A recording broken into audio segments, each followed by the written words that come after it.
We look at predictions that failed, and the speaker before me spoke about Milton Friedman. I'm reminded equally of other predictions that failed.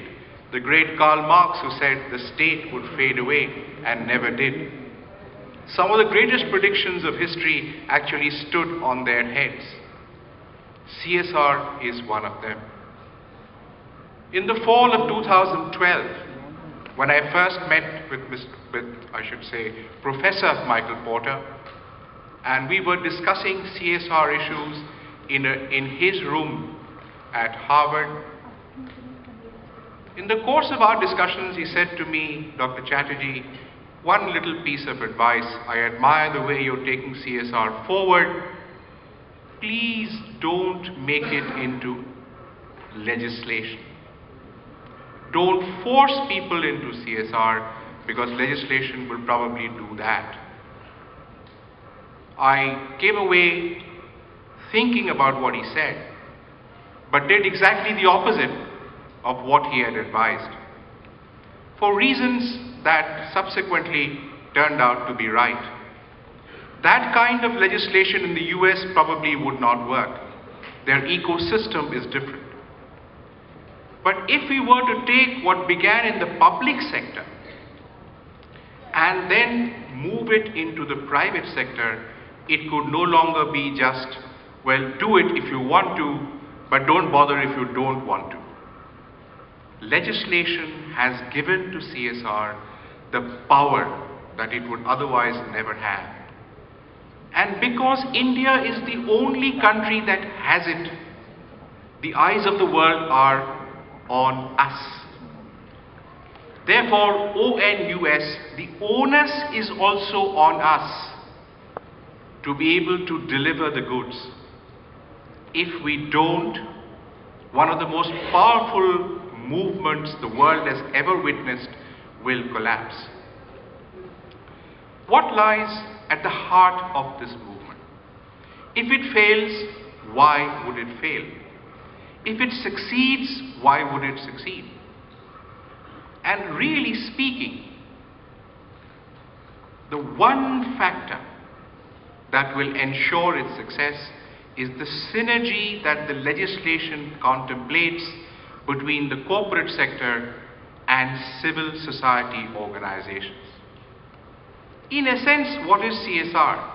Corporate funded, corporate monitored, but NGO delivered. In a sense, the whole legislation is just these two sentences.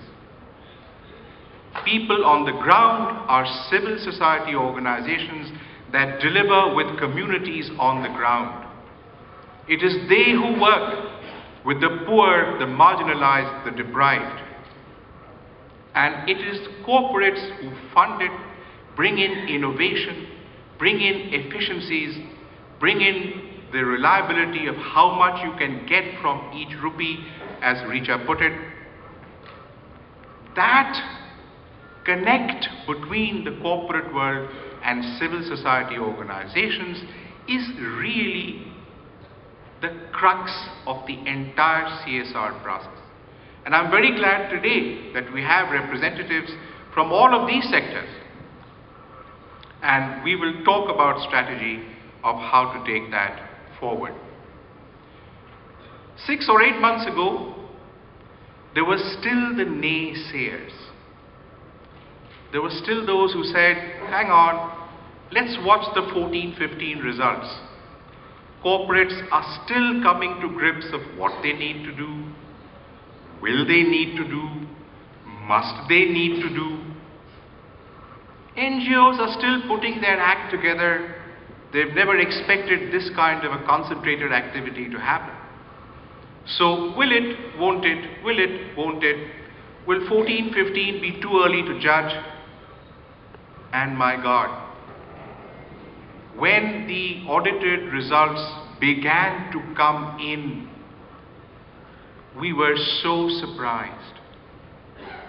Many had said maybe 30%, 25%, 26% of expenditure would be great.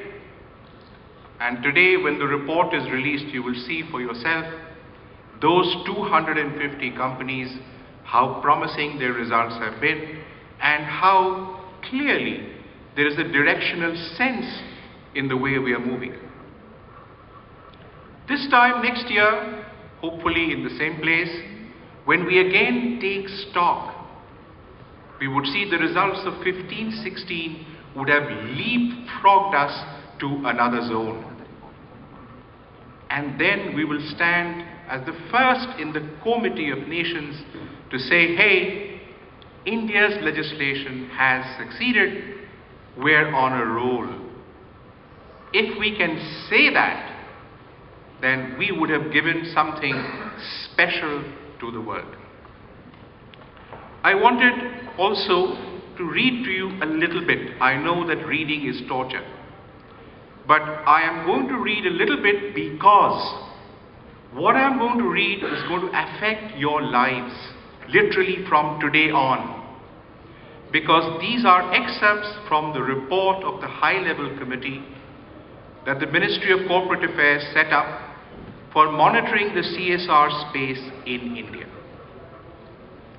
As CSR practitioners, you know that there were parts of the law and the rules which still bit into what you really wanted to do.